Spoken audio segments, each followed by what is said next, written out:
All right, welcome back, everyone.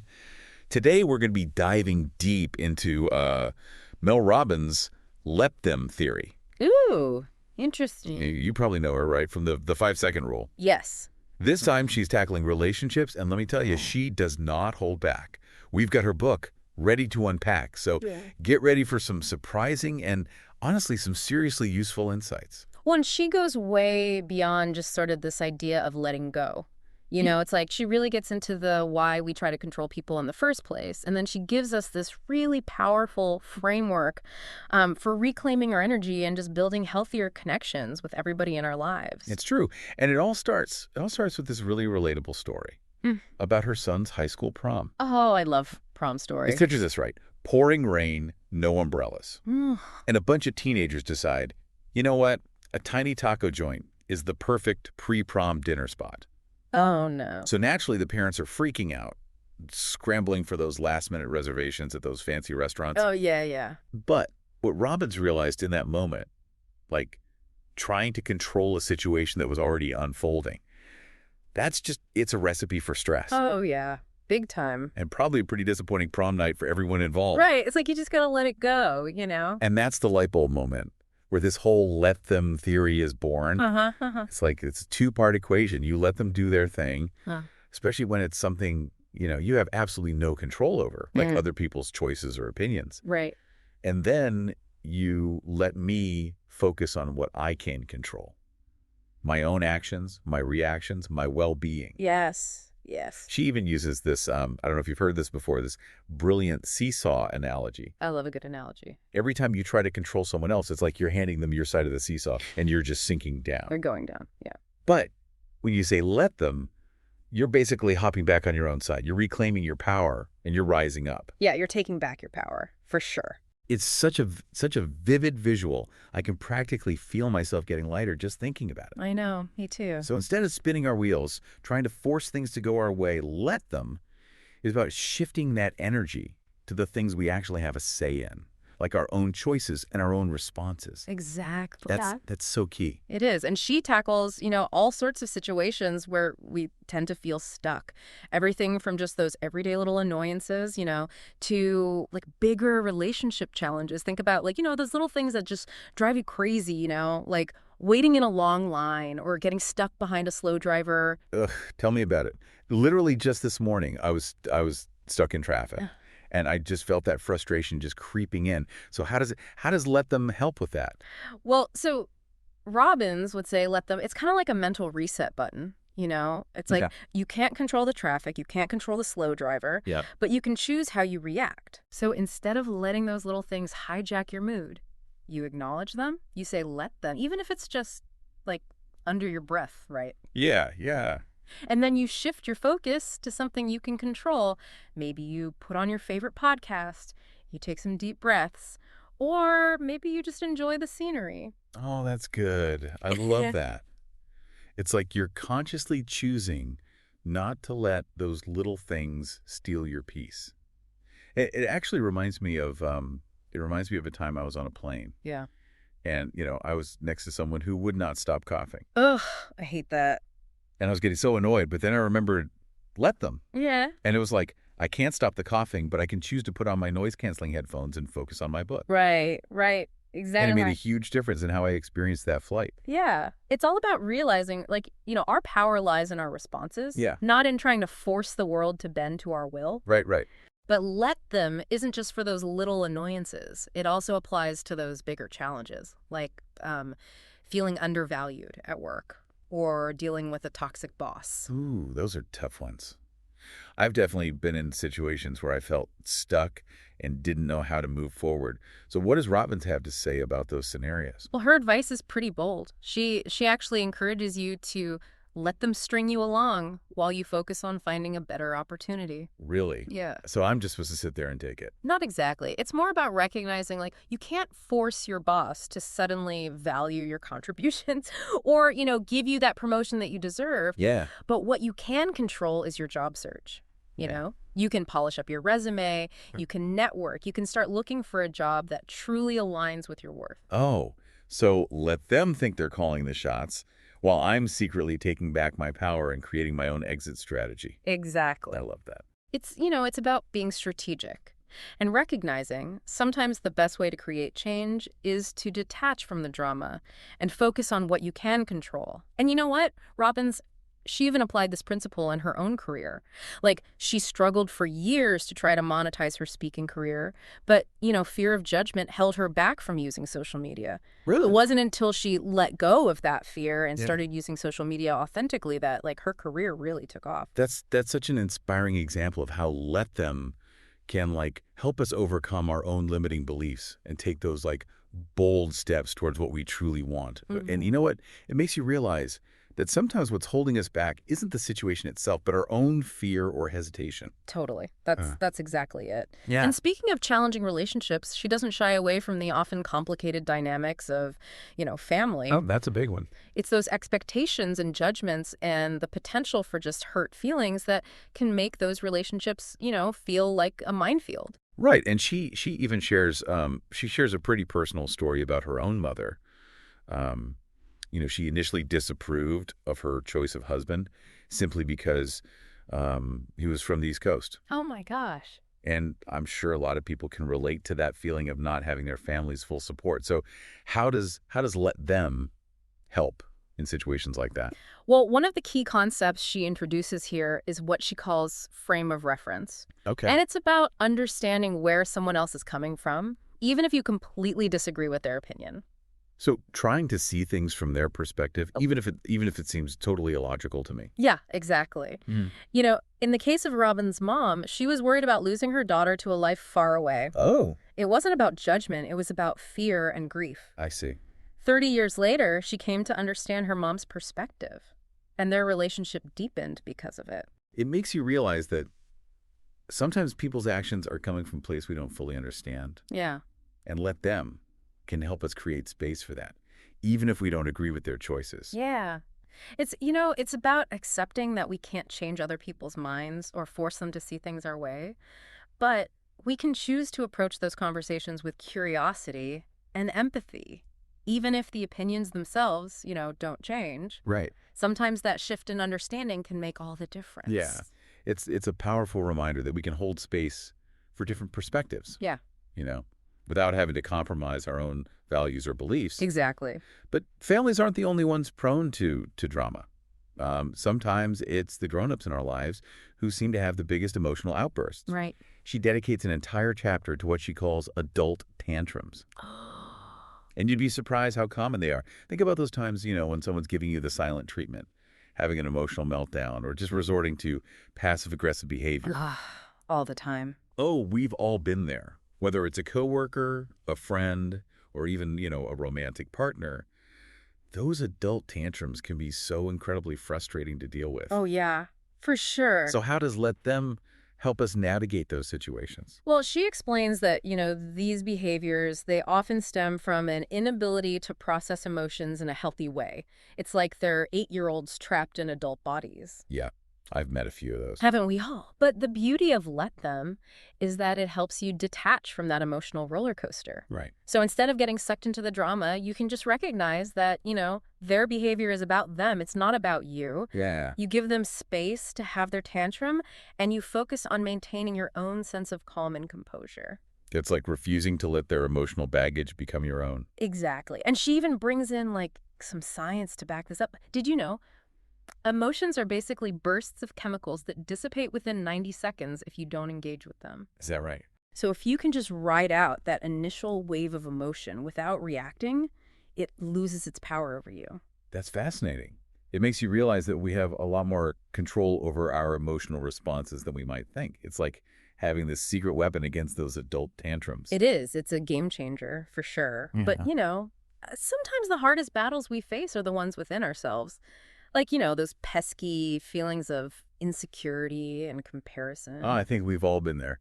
It's You so easy to like get caught in that trap of comparing ourselves to others, especially, in the age of social media where everyone seems to be living these perfectly curated lives. Totally. And she actually identifies two types of comparison that tend to like sabotage our happiness. Okay. The first is what she calls like self-torture over fixed traits. Those things we can't change, like our height, our bone structure, our natural talents. Yeah, yeah, yeah. She shares this story about her own daughter who fixated on her younger sister's amazing singing voice, and just completely missed her own like unique strengths and talents. It's like we get so focused on what we lack Yeah. that we forget to appreciate what we already have. Totally. And Robin's advice here, it's simple, but it's powerful. It's let them have those traits. Okay. Acknowledge that you can't change them and choose to celebrate your own unique gifts instead. Yeah.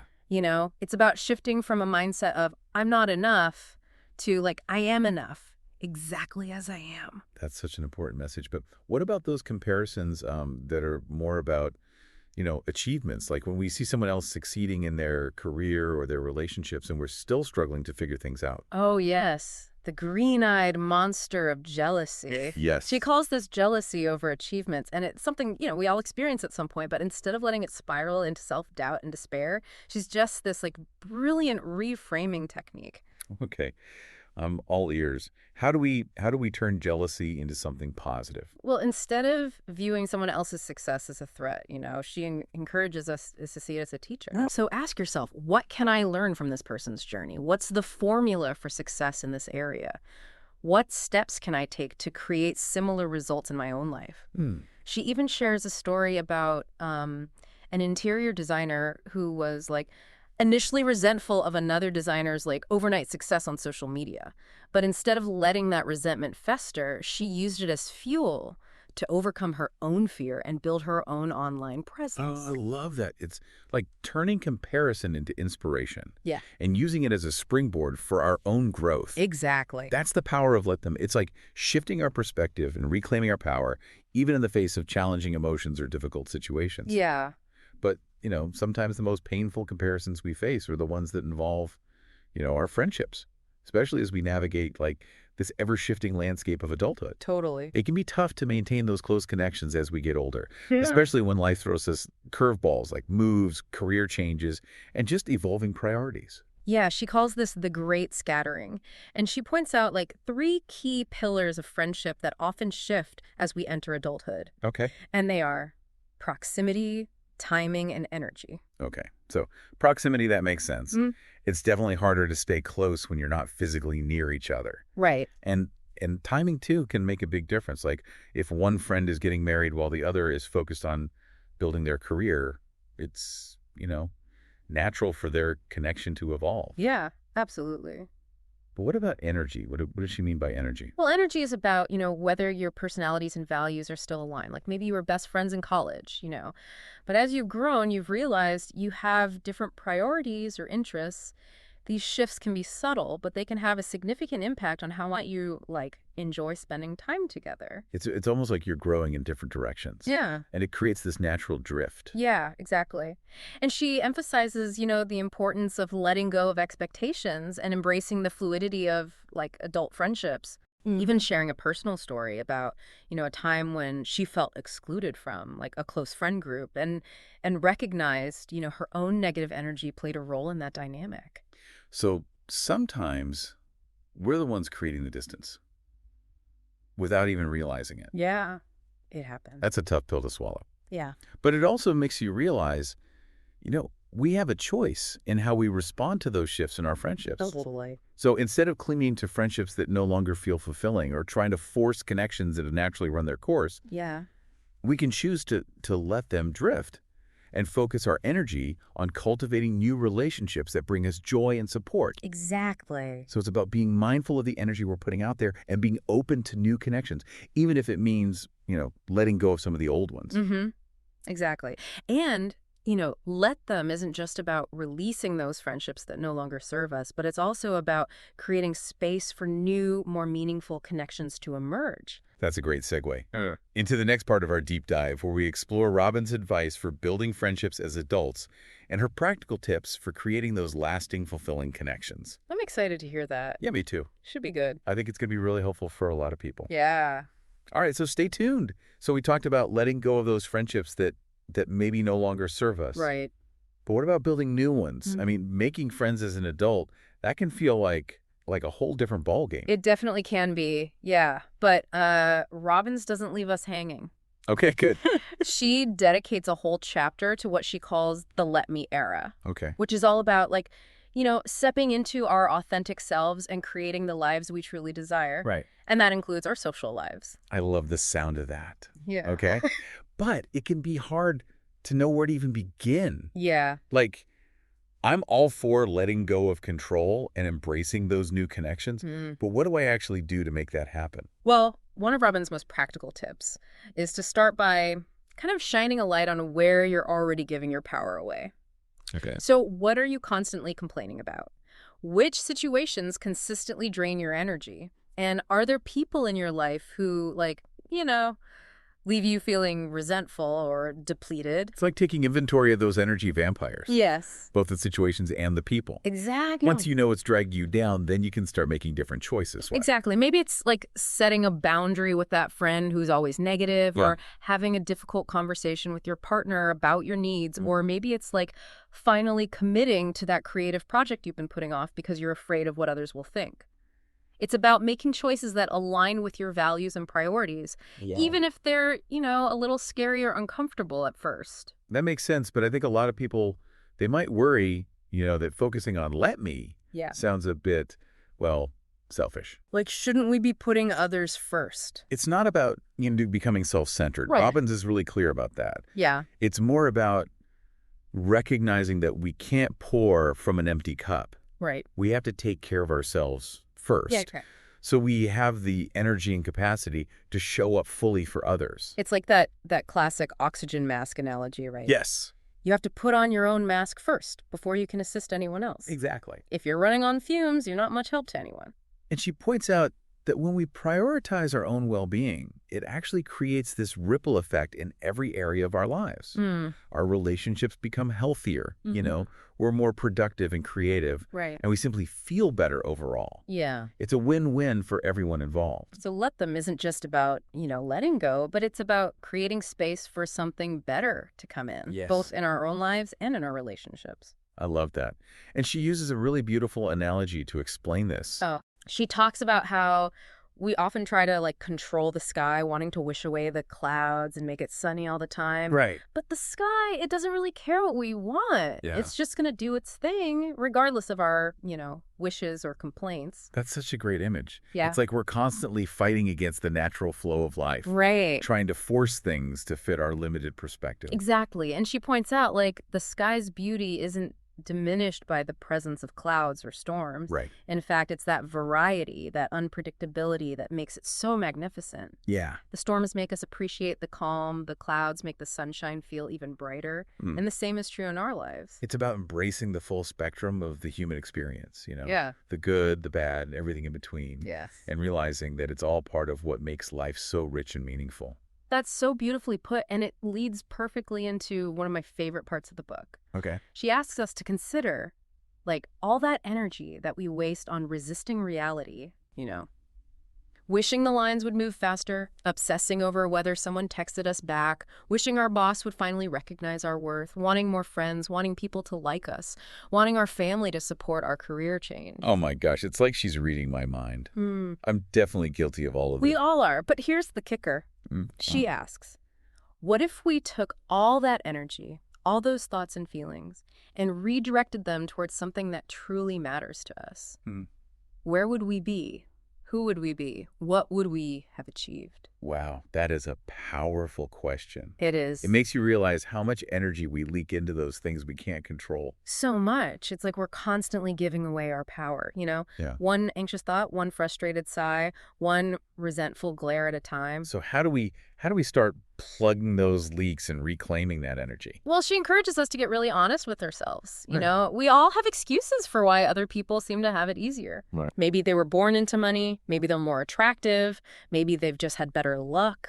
Right. But the truth is, we all have our own unique set of challenges and advantages. Yeah. It's about taking ownership of our own choices Mm-hmm. and realizing that at the end of the day, it's all our fault. Wait, what?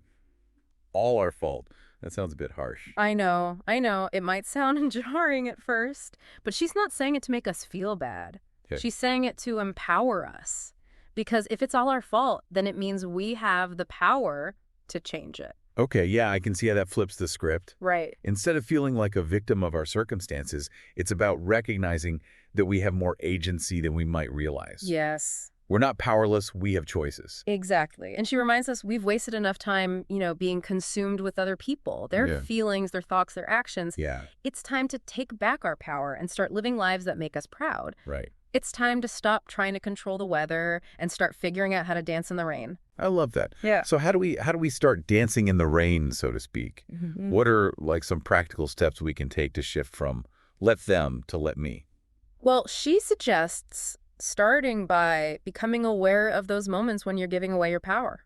Okay. So, pay attention to your thoughts and feelings. Mm. If you're feeling like resentful, anxious, or frustrated, Yeah. it's often a sign that you're trying to control something that's out of your hands. So it's about noticing those patterns Yeah. and catching ourselves when we're like, getting hooked by someone else's behavior Yeah. or spiraling into like a vortex of overthinking and worry. You got it. And then, practicing let them. You can say it out loud or just whisper it to yourself. Right. Just visualize yourself letting go, like you're stepping back onto your side of that seesaw and rising above the situation. Yeah. It might feel a little silly at first, Mhm. but those like little mental shifts can make a big difference. I can definitely see how those like small, consistent actions could start to add up over time. They absolutely do. And she emphasizes, let them is a practice, not a destination. Okay. You're going to mess up sometimes. Right. You're going to slip back into old patterns of controlling or get triggered by other people's behavior. Yeah. But the key is to be patient with yourself, notice those moments without judgment, and gently redirect your focus back to what you can control. Right. It's about progress, not perfection. That's so reassuring. I think a lot of people get discouraged when they try to like change a habit Yeah. and they don't see results immediately. Yeah, it takes time. It's about remembering that transformation takes time. It definitely does. Yeah. And the beautiful thing is, as you become more consistent with this practice, you'll start to see a ripple effect in all areas of your life. Right. Your relationships will feel less stressful, you'll have more energy for things you actually enjoy, and you'll experience a deeper sense of peace and empowerment. That's incredibly inspiring. It makes you realize that, let them is about so much more than just letting go of, annoying situations or difficult people. Mm-hmm. It's about reclaiming your power, creating a life you love, and just becoming the most authentic, joyful version of yourself. Exactly. And she offers this really beautiful reminder that, like, the second we decide to take back our power, we can take comfort in the knowledge that it's just a matter of time. Right. The career, the partner, the friends, the body, the goals, they are now all within our control.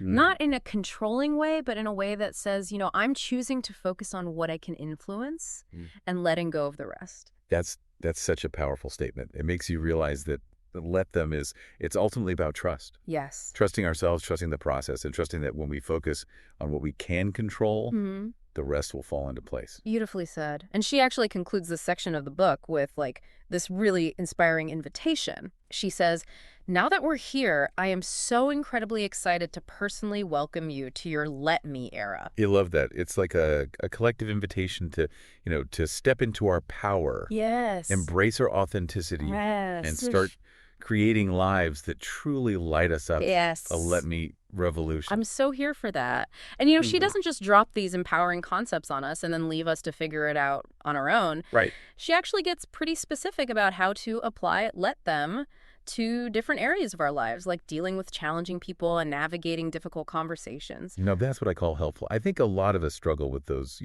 tricky situations. Oh, for sure. So where do we start? Well, she tackles those situations head on, starting with, the frustration of wanting someone else to change their behavior. Right. So think about those times when you've tried to, convince someone to adopt healthier habits or be more responsible or just, generally get their act together. Oh, I know it all too well. Yeah. It can be incredibly draining. It's like you're banging your head against a wall, offering well-intentioned advice and getting nowhere. She does. She actually acknowledges this hard truth that we can't want someone else's change more than they do. It's a tough pill to swallow, especially when it's, someone we love who's struggling. That makes sense, but it's definitely easier said than done. I think it's natural to want to protect the people we care about and try to, fix their problems for them. She even quotes Dr. Robert Waldiner, the director of the Harvard Study of Adult Development, who says, sometimes people need to hit rock bottom to find the motivation to change. Yeah. It's a stark reminder that sometimes our attempts to, rescue people can actually prevent them from experiencing the consequences they need to grow and evolve. That's such a challenging concept, but I can see the wisdom in it. Yeah. It's about recognizing that sometimes the most loving thing we can do is to step back and allow people to face the natural consequences of their actions. Exactly. But it doesn't mean we abandon them, right? Absolutely not. It's about offering support without enabling, setting healthy boundaries, and trusting that they have the strength to find their own path. Okay. She even shares her experience with her own daughter's anxiety, realizing that by trying to constantly protect her, she was preventing her daughter from developing the coping skills she needed. It was only when she started to, let go and trust her daughter's ability to handle her own challenges that she truly began to thrive. It's a powerful reminder that sometimes our attempts to help can actually hinder someone's growth. Yeah. But stepping back and trusting someone to, figure things out on their own, that can be incredibly difficult, especially when it involves serious issues like addiction or mental health. It absolutely is. Yeah. And she doesn't sugarcoat the complexity of these situations. Yeah. She acknowledges it's often a long and winding road and that there will be setbacks along the way. But she also emphasizes that we can't force someone else's healing or recovery. Yeah. The best we can do is offer support, set healthy boundaries, and continue to practice let them in our own lives. Yeah. Modeling the kind of growth and transformation we hope to see in them. It's about leading by example and creating a space where, change feels possible. Yes. Both for ourselves and for those we love. Beautifully said. And speaking of change, one of the most common questions she gets is how to deal with those situations where we want someone to change their behavior. Right. But our attempts to influence them just seem to backfire. Oh, yeah. It's the more we push, the more they resist. Oh, I think everyone's been there. You're trying to offer helpful advice. Yes. But it's met with, defensiveness, excuses, or just plain apathy. Yeah. It's so frustrating. It can be incredibly frustrating. And she actually offers a really insightful explanation for why that happens. She argues that our attempts to control or pressure someone else's behavior often backfire for three main reasons. Okay, I'm all ears. Why is it that my nagging isn't working? Well, first, it triggers resistance. Okay. When someone feels like they're being forced to do something, their natural instinct is to push back, even if they know it's in their best interest. It's like that rebellious teenager inside all of us that just wants to say, you're not the boss of me. Exactly. Second, it ignores the pain of change. Okay. She reminds us that even positive change can be difficult. Right. It takes effort, discipline, and often, some discomfort to break old habits or step outside of our comfort zones. It's like we get so focused on the end goal. Yeah. The healthier body, the more organized life, the happier relationship. Yes. That we forget about the messy, uncomfortable process of actually getting there. Exactly. And when we pressure someone to change without acknowledging that struggle, it can make them feel even more overwhelmed and resistant. Okay, that makes a lot of sense. Yeah. So pressure creates resistance and ignores the pain of change. What's the third reason? The third reason she highlights is that pressuring someone reinforces, like, the exception mentality. Okay, I'm not sure I follow. Oh, wait, okay. What does that mean? Well, she argues that we all have this, like, innate belief that we're the exception to the rule. Oh, I see. It's like, sure, everyone else might need to eat healthy and exercise, but I'm different. Exactly. I can handle it. And when we pressure someone to change, we're feeding into that belief. We're basically saying, you need to be different, you need to be better. Right. And that can make them even more determined to, prove us wrong. So if nagging and pressuring don't work, what does? How do we actually influence positive change in others without triggering those defense mechanisms? Well, she suggests a much more, like, subtle and effective approach. Influence. She argues that we're far more likely to influence someone's behavior when they think it's their own idea.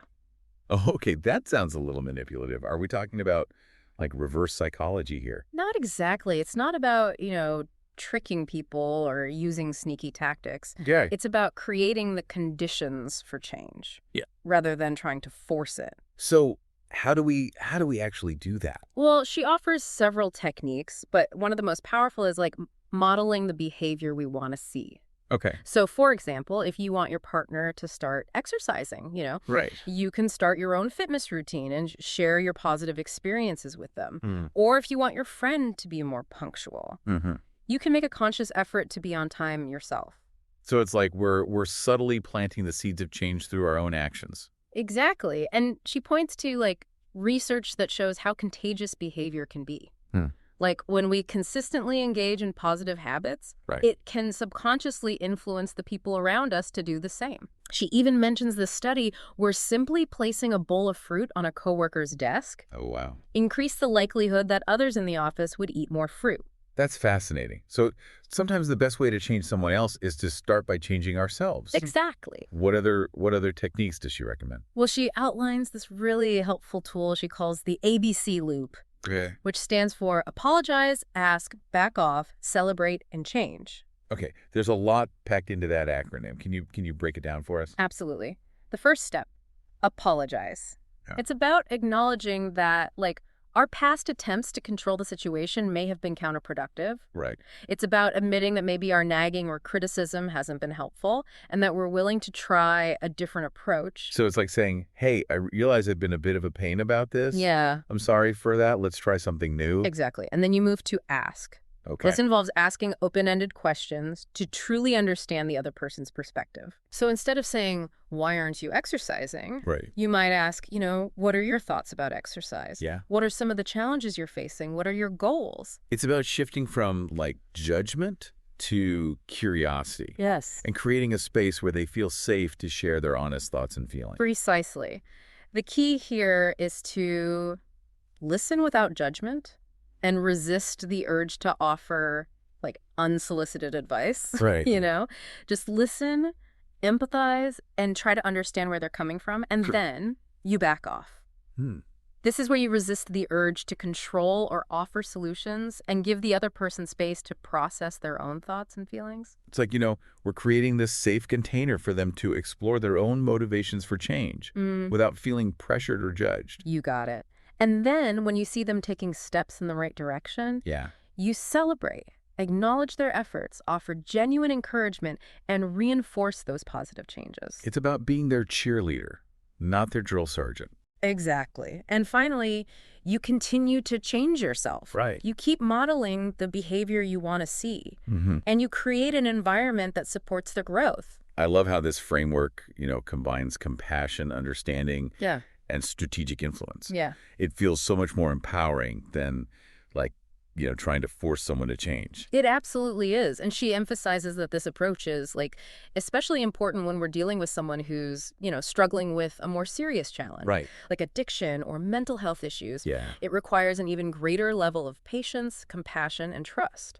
That's so important to remember, yeah. I think it's easy to get caught up in, wanting to fix things for the people we love. Yeah. But sometimes the best way to help is to simply hold space for their struggles without taking on the burden of fixing them ourselves. Beautifully said. And she reminds us that even though it might feel counterintuitive, sometimes the most loving thing we can do is to simply let go. But letting go doesn't mean we stop caring or that we abandon the people we love. Right. It simply means we trust them to find their own path, knowing that we'll be there to support them along the way. This has been such an eye-opening conversation. We've covered so much ground, from dealing with those everyday annoyances to Yeah. navigating these like complex relationship dynamics. Yeah, it's a lot. But I'm curious, what does Robbins have to say about our most important relationship, the one we have with ourselves? That's such a great question. And, she brings it all back to self-love. Okay. She argues that, the foundation of all our relationships lies in how we treat ourselves. It's like that saying, you can't pour from an empty cup. Yes. If we're not taking care of ourselves, how can we possibly show up fully for others? Exactly. And she challenges us to really examine how we're treating ourselves. Yeah. Are we respecting our own boundaries? Are we showing ourselves the same compassion and kindness that we offer to others? Are we allowing ourselves to pursue our dreams without waiting for someone else's permission? Those are powerful questions. Mm. It's so easy to get caught up in caring for others and completely neglect our own needs and desires. It is. And she reminds us that, we don't need anyone else's permission to be happy, to pursue our passions, or to live a life that feels like, authentic and fulfilling. Right. She encourages us to embrace what she calls our let me era. Okay. A time to step into our full potential, own our choices, and create a life that makes us proud. I love this idea of a let me era. It feels like, a permission slip to prioritize ourselves. Yes. Yeah. Embrace our imperfections. Yes. And just start living a life that's truly aligned with our values and dreams. Totally. But how do we actually put all of this into practice? It's one thing to understand the concepts. Yeah. But how do we let them a part of our daily lives? That's a great question. And, she offers a lot of practical tips for integrating let them into our thoughts, actions, and relationships. Okay. One of her biggest recommendations is to start by becoming aware of the moments when we're giving away our power. Okay. I'm intrigued. What does that look like? Well, she encourages us to pay attention to, our thoughts and feelings. When we're feeling resentful, anxious, or frustrated, it's often a sign that we're trying to control something that's out of our hands. So it's about noticing those moments when we're, getting hooked by someone else's behavior. Yeah. Or caught in a cycle of, overthinking and worry. Exactly. And then we can practice saying, let them, either out loud or silently to ourselves. Right. As a way to detach from the drama and reclaim our energy. She also suggests using visualizations. Okay. Picturing ourselves on that seesaw, rising above the situation as we let go of control. That's a helpful image. I can see how visualizing that shift in power could make it feel more real and tangible. Right. And she emphasizes that let them is a practice. Yeah. Not perfection. Okay. There will be times when we, slip back into old patterns of control or get triggered by other people's behavior. Right. But the key is to be patient with ourselves. Notice those moments without judgment and gently redirect our focus back to what we can control. Right. It's about, creating a new habit, one let them at a time. Exactly. And over time, as we become more consistent with this practice, we'll start to see a ripple effect in our lives. Our relationships will feel less stressful, we'll have more energy for the things that matter to us, and we'll feel a deeper sense of peace and empowerment. This has been such an incredible deep dive. I'm already feeling inspired to start incorporating, let them into my own life. But I have to ask, before we wrap up, is there anything else that really stood out to you from Robbins' book? Any nuggets of wisdom that you think our listeners should take away? What I keep coming back to is her emphasis on the transformative power of taking responsibility for our own lives. She reminds us that we are not victims of circumstance. Right. We have the power to choose our thoughts, our actions, and ultimately our destinies. It's about shifting from a mindset of, why is this happening to me, to what can I do about this? Precisely. And she argues that when we embrace that sense of agency, we unlock a level of freedom and possibility that we might not have even realized was available to us. It's about becoming the architects of our own life, one let them and one let me at a time. Yes. I love that. Me too. And I think it's a really important message for all of us, regardless of our circumstances. Well said. This has been an absolute fantastic deep dive. I'm feeling so much more empowered and equipped to navigate, the complexities of life and relationships. Me too. And, I think Robbins would be thrilled to hear that her work is having such a positive impact. Yeah. She's all about empowering people to create happier, healthier, and more fulfilling lives. And that's what we're all about here at the Deep Dive. Absolutely. So before we sign off, I want to remind our listeners that they can find links to all the resources we mentioned today in the show notes. And be sure to check out our website for more deep dives on a variety of fascinating topics. Thanks for joining us, everyone. Until next time, keep diving deep. It's funny, thinking back to that great scattering idea and those 3 pillars of friendship, it really makes you realize, those shifts in our friendships, they're often not personal. It doesn't mean we're bad friends, right, or that we've done something wrong. It's just life. It's a natural consequence of, life unfolding in different ways for different people. Exactly. And, she doesn't advocate, clinging to friendships that are no longer serving us. She actually encourages us to let them go. Right. Recognizing that, creating space for new, more aligned connections is a healthy and natural part of life. Yeah, that makes sense. But I imagine letting go of friendships, even when they've run their course, it can be a really painful process. It can be. So what advice does Robbins offer for navigating those transitions? Well, she encourages us to approach it with a sense of compassion. Okay. Both for ourselves and for the friend we're letting go of. Right. It's about acknowledging that not all friendships are meant to last forever. Right. And that sometimes, the kindest thing we can do is to release each other with love and gratitude for the time we shared. Yeah. She also reminds us that, ending a friendship, it doesn't, diminish the value of the connection or the memories you created together. That's a beautiful way to reframe it. Yeah. It's like you're closing a chapter with appreciation rather than dwelling on, the sadness of the ending. Right. But shifting gears a bit, what about making new friends as an adult? I mean, that can feel so daunting. It can. It's not like we have, recess or college dorms to make those connections organically. Yeah, totally different ballgame. It's a little different, yeah. But she offers some, really encouraging and practical advice for navigating that, adult friendship landscape. Oh, yeah. One of her biggest tips is to give it a year when you move to a new city or experience a major life change. Okay. She reminds us, it takes time to build a new social circle. Yeah. And that we shouldn't get discouraged if those deep connections don't, form overnight. It's like we have to be patient with ourselves and trust the process. Yeah. Just like with everything else in life. Exactly. So what can we do during that year to create those opportunities for connection? Well, she emphasizes the importance of, focusing on those small everyday interactions.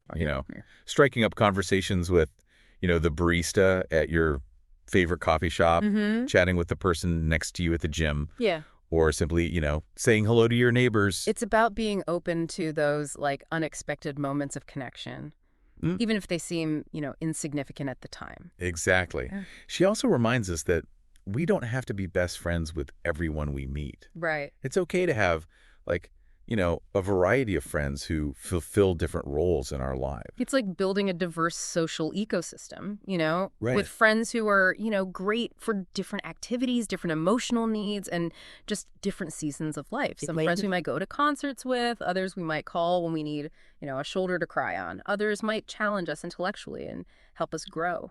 I love that analogy. Yeah. It captures the beauty of having, a rich and varied social life. Yeah.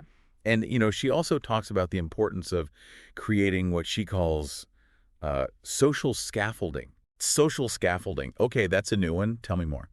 Well, she describes it as a network of familiar faces in our community. Yeah.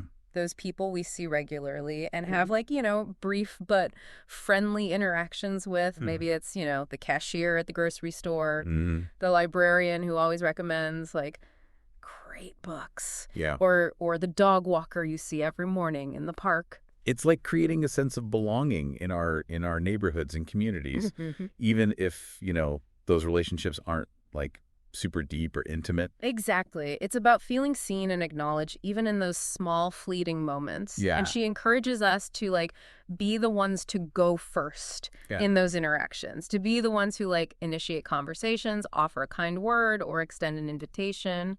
It's about, taking a proactive approach to building connection. Yeah. Rather than waiting for someone else to reach out to us. Exactly. I can see how that shift in mindset could make a huge difference. Yeah. It takes the pressure off and makes it feel less like, we're waiting to be chosen. Yeah. And more like we're actively creating the kind of social life we want. Exactly. And it reminds me, she hears a story about how she overcame her own loneliness after moving to a new town in her 50s.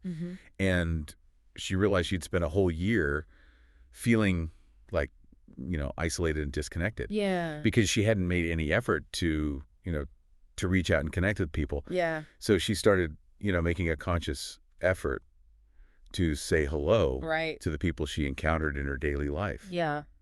And those, small gestures of kindness eventually blossomed into some of her most cherished friendships. It's amazing how those little things can make such a big difference, It's true. It's a beautiful reminder that, connection is all around us. It is. If we're just willing to, to open our hearts and extend a hand, it makes you wonder, how many potential friendships we're missing out on. Right. Simply because we're, too shy or too busy or too afraid of rejection to go first. It's true. That's the beauty of let them, Yeah. It challenges us to, to step outside of our comfort zones, embrace vulnerability, and trust that when we, show up authentically and open-heartedly, incredible things can happen. Speaking of incredible things, this deep dive has been absolutely amazing. We've explored, so many facets of let them. Yeah, it's been great. And unpacked so much wisdom about relationships, personal growth, and just the power of choosing our responses. It really is a powerful concept. It is, but is there anything else that really stood out to you from Robin's work? Anything you want to, to leave our listeners with? What I keep coming back to is her infectious enthusiasm and her unwavering belief in our capacity for transformation. She doesn't just present these concepts. Right. She embodies them. Yeah. She's walking her talk. Yeah. And inspiring us to do the same. I think that's what makes her work so impactful. It's not just about, reading a book or listening to a podcast. Yeah. It's about taking those insights. Yeah. And weaving them into the fabric of our lives. Yeah, absolutely. It's about becoming more conscious, more intentional. Yes. And more empowered in every interaction, in every relationship. Beautifully said. I think she would be thrilled to know that her work is having such a positive ripple effect in the world. Yeah. She's all about empowering people to create happier, healthier, and more fulfilling lives. Yeah, and that's what we're all about here at The Deep Dive. Absolutely. All right, so before we sign off, I want to remind our listeners they can find links to all the resources we mentioned today in the show notes. And be sure to check out our website for more deep dives on a variety of fascinating topics. Thanks for joining us, everyone. Until next time, keep diving deep.